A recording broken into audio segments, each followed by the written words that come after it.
सहनी जी सिर्फ निषाद समाज नहीं, अति पिछड़ा समाज के एक मजबूत स्तंभ है और हमेशा वो अति पिछड़ा समाज की राजनीति को मजबूती देने के लिए संघर्ष और आंदोलन करते रहे हैं।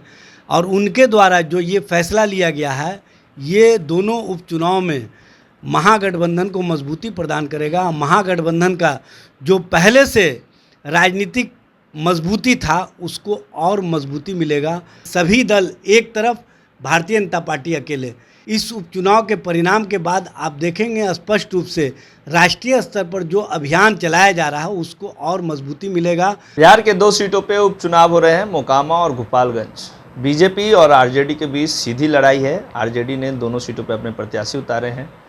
जहां चिराग पासवान ने ये कह दिया कि जहां नीतीश कुमार जिस भी दल में रहेंगे उस दल को मैं समर्थन नहीं दूंगा, तो वहीं वीआईपी के सुप्रीमो मुकेश सहनी ने कह दिया कि मैं भाजपा के विरोध में जो भी पार्टी रहेगी उसका समर्थन दूंगा और इस दोनों सीटों के उपचुनाव पर मैं महागठबंधन को समर्थन देने जा रहा हूं। हमारे साथ बातचीत करने के लिए राजद के प्रवक्ता इजाज़ अहमद है। इजाज़ जी, वीआईपी ने आप लोगों को समर्थन दिया है, उम्मीदवार ने उतारा, कहा कि सीधी जो लड़ाई है आरजेडी और बीजेपी के बीच है, इसलिए मैं आरजेडी को समर्थन दे रहा हूँ। देखिए, माननीय मुकेश सहनी जी ने जो महागठबंधन के उम्मीदवार उपचुनाव में हैं मोकामा और गोपालगंज में, इसको समर्थन की घोषणा की है, इसका मैं स्वागत करता हूं और उम्मीद करता हूं कि उन्होंने जो बिहार के राजनीति के नफ्स को देखा है, समझा है, वो केंद्र की राजनीति में भी एक नया आयाम जोड़ने में सफल रहेंगे।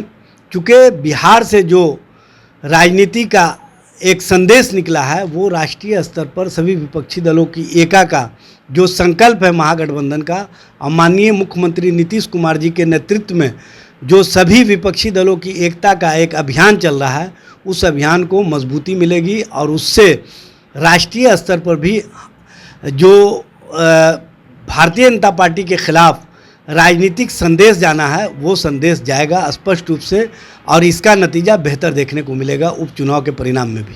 2 सीटों पे उपचुनाव हो रहे हैं, भारतीय जनता पार्टी से सीधी लड़ाई है आप लोगों की। क्या लगता है मुकेश सहनी के साथ जिस तरीके से भारतीय जनता पार्टी ने किया, उनके विधायकों को तोड़ लिया, तो कहीं ना कहीं वो अब चाह रहे हैं कि महागठबंधन में आ जाए, ऐसा कुछ? देखिए, विधायक तोड़ने और जोड़ने का मामला नहीं है। भारतीय जनता पार्टी इस मामले में निपुण है और लोकतंत्र को उसने लोकतंत्र में बदला है, ये किसी को बताने की आवश्यकता नहीं है। और कहीं ना कहीं वो अपने राजनीतिक उद्देश्यों को पूर्ति के लिए अपने ही गठबंधन के साथियों के साथ किस तरह का व्यवहार किया, ये बताने की आवश्यकता नहीं। चाहे अरुणाचल प्रदेश में जनता दल यू को तोड़ने का मामला हो, चाहे बिहार में मुकेश सहनी जी के पार्टी को तोड़ने का मामला हो, या अकाली दल को तोड़ने का मामला हो, या शिवसेना को तोड़ने का मामला हो, भारतीय जनता पार्टी इस मामले में निपुण है।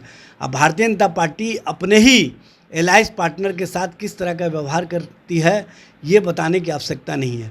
भारतीय जनता पार्टी को महागठबंधन के द्वारा जो बिहार से एक नया राजनीतिक संदेश देने का काम किया गया और बताने का काम किया गया है कि सभी दल एक तरफ, भारतीय जनता पार्टी अकेले, ये स्पष्ट प्रमाण है देश की राजनीति के लिए भी कि भारतीय जनता पार्टी के खिलाफ अब सभी दल ये बात समझ चुके हैं कि भारतीय जनता पार्टी विश्वास के लायक नहीं है। भारतीय जनता पार्टी राजनीतिक तौर पर कहीं ना कहीं अपने ही साथी दलों का इस्तेमाल करती रही है।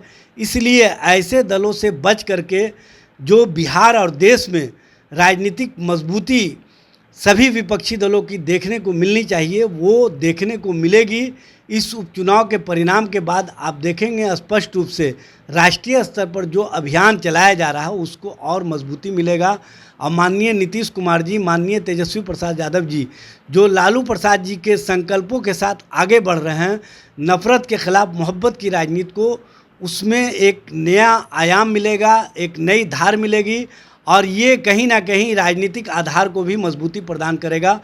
तमाम विपक्षी दलों को जो 2014 वाले हैं 2024 में वापस नहीं आए, उसके लिए हम लोग जो राजनीतिक रूप से समीकरण सेट कर रहे हैं, वो समीकरण पूरी तरह से आम जनों के बीच में पहुंच चुका है और आम जन अब चाहते हैं भारतीय जनता पार्टी से मुक्ति।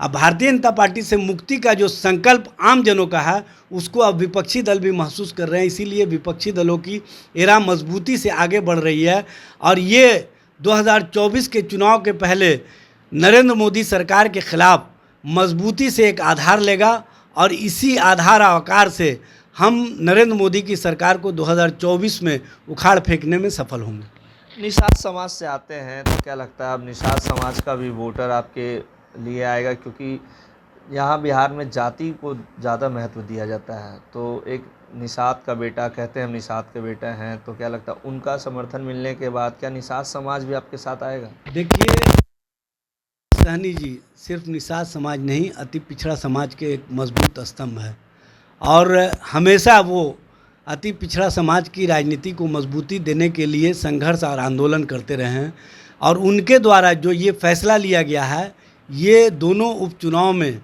महागठबंधन को मजबूती प्रदान करेगा। महागठबंधन का जो पहले से राजनीतिक मजबूती था उसको और मजबूती मिलेगा और कहीं ना कहीं जो भारतीय जनता पार्टी अपने राजनीतिक वजूद को लड़ाई लड़ने की लिए दोनों उपचुनाव में तिकड़म का खेल खेल रही है, वो तिकड़म का खेल अब बिहार में चलने वाला नहीं है। ये स्पष्ट रूप से लोगों के बीच में सामने आ जाएगा। एक आखिरी सवाल लूँगा, भारतीय जनता पार्टी ये लगातार आप लोगों से सवाल पूछ रही है कि महागठबंधन में नूरा कुश्ती खेल चल रहा है, तभी कोई भी नेता दिख नहीं रहे हैं, स्टार प्रचारक की सूची अभी तक जारी नहीं हुई। आपके नेता कहते हैं कि पर्व के बाद हो जाएगा, तो पर्व के बाद वो दिल्ली चले।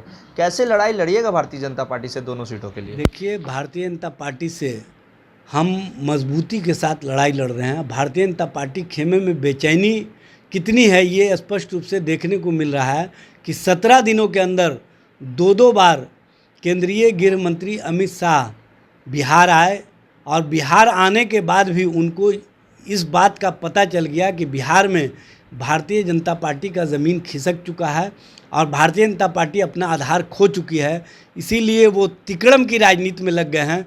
लेकिन बिहार की जनता तिकड़मी लोगों को अच्छी तरह से पहचान चुकी है, जो जुमलाबाजी करने वाले लोग हैं उनको पहचान चुकी है। और आपने देखा होगा कि पूर्णिया में अमित शाह जी को जिस तरह से बरगला करके वहाँ पर एयरपोर्ट के निर्माण की घोषणा करवाई गई और बिना एयरपोर्ट के निर्माण के वहाँ से हवाई जहाज़ की भी उड़ान करवा दी गई। ये स्पष्ट रूप से समझ में आ रहा है कि अब जुमलाबाज लोग पूरे बिहार की जनता को कहीं ना कहीं भ्रम में रख करके अपनी राजनीतिक रोटी सेकना चाहते हैं, लेकिन उनका ये अभियान डे फर्स्ट से ही पूरी तरह से विफल रहा है। बिहार की जनता ने भारतीय जनता पार्टी को इस बात के लिए चेतावनी दे दी है कि उनके जुमलाबाजी और तिकड़मबाजी को बिहार का नौजवान, बिहार की आम आवाम पहचान चुकी है, अब उनके झांसे में आने वाले नहीं हैं। इसलिए भारतीय जनता पार्टी चाहे जितना भी तिकड़म कर ले, उपचुनाव में उनको चारों खाने चित होना पड़ेगा और दोनों सीटों पर उनका ज़मानत भी बच जाए तो ये बड़ी बात होगी। एजाज अहमद है राजद के प्रवक्ता, जिन्होंने कहा कि दोनों सीटों पे महागठबंधन के प्रत्याशी जीतने वाले हैं और उपचुनाव में भारतीय जनता पार्टी को जमानत भी बचने नहीं जा रहा। वहीं मुकेश सहनी को लेकर कहा है कि जिस तरीके से भारतीय जनता पार्टी नफरत की राजनीति करती है और अपने सहयोगियों को तोड़ने का काम करती है, ऐसे में तमाम विपक्षी दल ये मान चुका है कि भारतीय जनता पार्टी से अगर लड़ाई करना है तो सबको एक साथ आना होगा। इसलिए उन्होंने समर्थन दिया है, समर्थन का स्वागत करेंगे और उनके समर्थन से हमें भी मजबूती प्रदान होगी। फिलहाल खबरों में बने रहेगा, विकलेत नहीं। नमस्कार। लाइव बिहार यूट्यूब पर सब्सक्राइब और फेसबुक पर लाइक जरूर करें।